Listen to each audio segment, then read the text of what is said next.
മാതാപിതാവേ, ഹാലലുയ, ഹാലലുയ, praise Lord, ഹാലലുയ.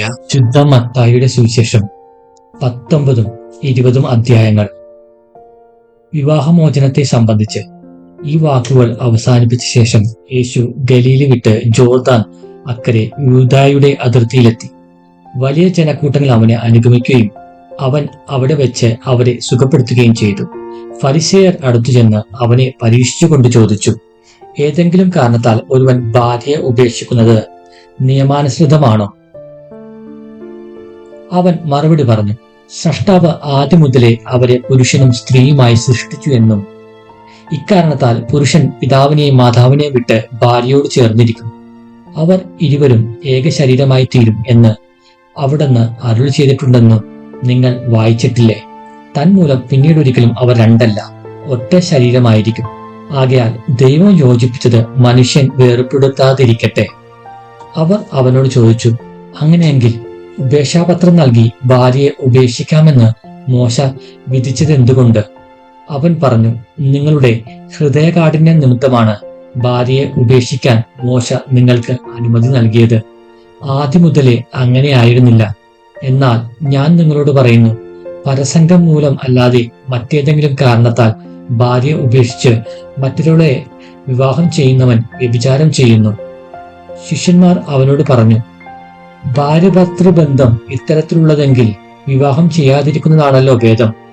അവൻ പറഞ്ഞു, കൃപ ലഭിച്ചവരല്ലാതെ മറ്റാരും ഈ ഉപദേശം ഗ്രഹിക്കുന്നില്ല. എന്തെന്നാൽ ഷണ്ഡരായി ജനിക്കുന്നവരുണ്ട്, മനുഷ്യരാൽ ഷണ്ഡരാക്കപ്പെടുന്നവരുമുണ്ട്. സ്വർഗരാജ്യത്തെ പ്രതി തങ്ങളെ തന്നെ ഷണ്ഡരാക്കുന്നവരുമുണ്ട്.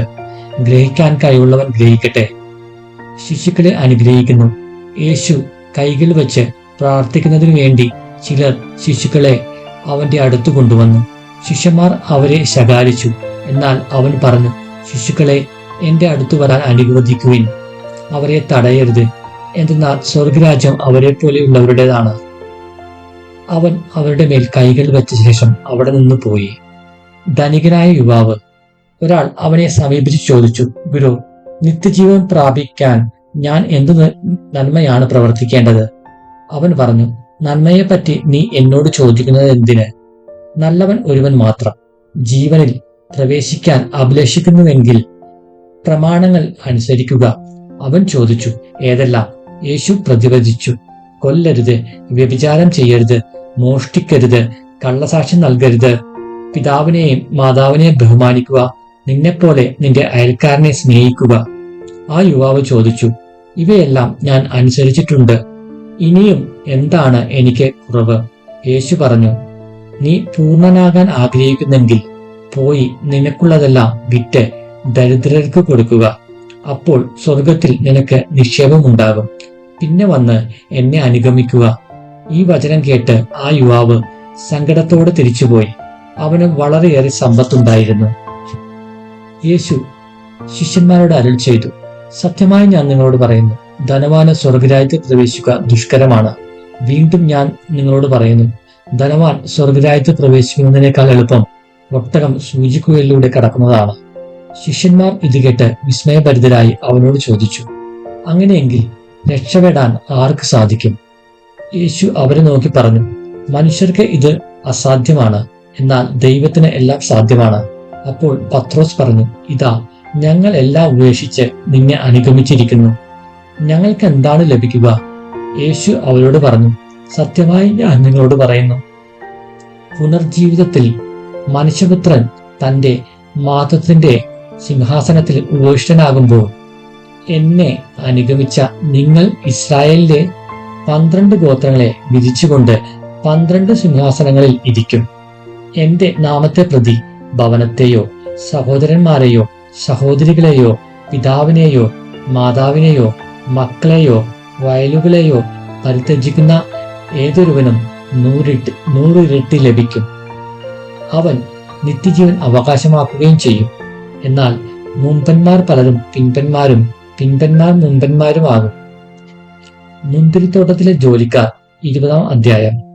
സ്വർഗരാജ്യം തന്റെ മുന്തിരിത്തോട്ടത്തിലേക്ക് ജോലിക്കാരെ വിളിക്കാൻ അതിരാവിലെ പുറപ്പെട്ട വീട്ടുടമസ്ഥൻ സദൃശ്യം.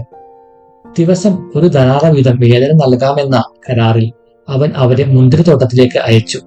മൂന്നാം മണിക്കൂറിൽ അവൻ പുറത്തിറങ്ങിയപ്പോൾ ചിലർ ചന്തസ്ഥലത്ത് അലസരായി നിൽക്കുന്നത് കണ്ട് അവരോട് പറഞ്ഞു, നിങ്ങളും മുന്തിരിത്തോട്ടത്തിലേക്ക് ചെല്ലുവിൻ, ന്യായമായ വേതനം നിങ്ങൾക്ക് ഞാൻ തരാം. അവരും മുന്തിരിത്തോട്ടത്തിലേക്ക് പോയി. 6-ാം മണിക്കൂറിലും 9-ാം മണിക്കൂറിലും പുറത്തേക്ക് ഇറങ്ങിയപ്പോഴും അവൻ ഇതുപോലെ തന്നെ ചെയ്തു. ഏകദേശം 11-ാം മണിക്കൂറിൽ അവൻ പുറത്തേക്ക് ഇറങ്ങിയപ്പോഴും അവിടെ ചിലർ നിൽക്കുന്നത് കണ്ട് അവരോട് ചോദിച്ചു, നിങ്ങൾ ദിവസം മുഴുവൻ അലസരായി നിൽക്കുന്നതെന്ത്? ഞങ്ങളെ ആരും വേലയ്ക്ക് വിളിക്കാത്തത് കൊണ്ട് എന്ന് അവർ മറുപടി നൽകി. അവൻ പറഞ്ഞു, നിങ്ങളും മുന്തിരിത്തോട്ടത്തിലേക്ക് ചെല്ലുവിൻ. വൈകുന്നേരമായപ്പോൾ മുന്തിരിത്തോട്ടത്തിന്റെ ഉടമസ്ഥൻ കാര്യസ്ഥനോട് പറഞ്ഞു, ജോലിക്കാരെ വിളിച്ച് അവസാനം വന്നവർക്ക് തുടങ്ങി ആദ്യം വന്നവർക്ക് വരെ കൂലി കൊടുക്കുക. 11-ാം മണിക്കൂറിൽ വന്നവർക്ക് ഓരോ ധനാറം ലഭിച്ചു. ഞങ്ങൾക്ക് കൂടുതൽ ലഭിക്കുമെന്ന് ആദ്യം വന്നവർ വിചാരിച്ചു, എന്നാൽ അവർക്ക് ഓരോ ധനാറ തന്നെ കിട്ടി. അത് വാങ്ങുമ്പോൾ അവർ വീട്ടുടമസ്ഥനെതിരെ പിറുപിറുത്തു, അവസാനം വന്ന ഇവർ 1 മണിക്കൂറേ ജോലി ചെയ്തുള്ളൂ, എന്നിട്ടും പകലിന്റെ അധ്വാനവും ചൂടും സഹിച്ചാൽ ഞങ്ങളോട് അവരെ നീ തുല്യരാക്കിയല്ലോ. അവൻ അവരിൽ ഒരുവനോട് ഇങ്ങനെ മറുപടി പറഞ്ഞു, സ്നേഹിത, ഞാൻ നിന്നോട് ഒരനീതിയും ചെയ്യുന്നില്ല. 1 ധനാറക്കല്ലേ നീ എന്നോട് സമ്മതിച്ചിരുന്നത്? നിനക്ക് അവകാശപ്പെട്ടത് വാങ്ങിക്കൊണ്ട് പോയിക്കൊള്ളുക. അവസാനം വന്ന ഇവനും നിനക്ക് നൽകിയതുപോലെ തന്നെ കൊടുക്കാനാണ് എനിക്കിഷ്ടം. എന്റെ വസ്തുവകകൾ കൊണ്ട് എനിക്കിഷ്ടമുള്ളത് ചെയ്യാൻ പാടില്ലെന്നോ? ഞാൻ നല്ലവനായതുകൊണ്ട് നീ എന്തിന് അസൂയപ്പെടുന്നു?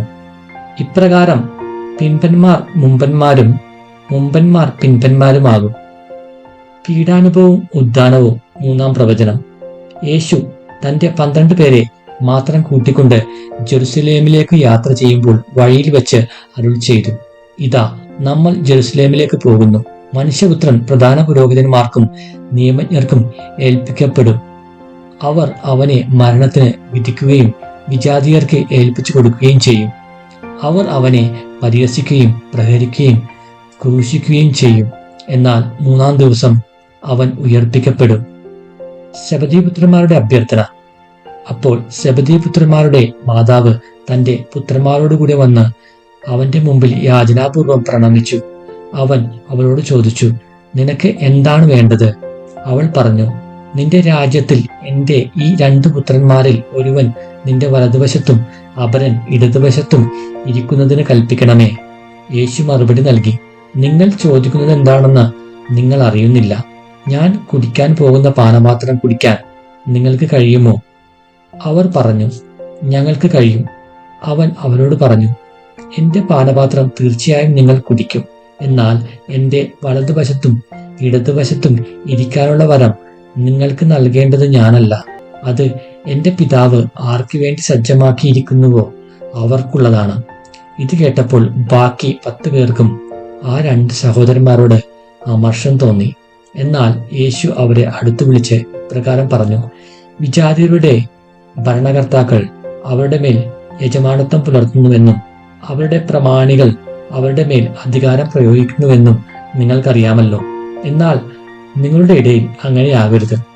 നിങ്ങളിൽ വലിയവനാകാൻ ആഗ്രഹിക്കുന്നവൻ നിങ്ങളുടെ ശുശ്രൂഷകനും നിങ്ങളിൽ ഒന്നാമനാകാൻ ആഗ്രഹിക്കുന്നവൻ നിങ്ങളുടെ ദാസനുമായിരിക്കണം.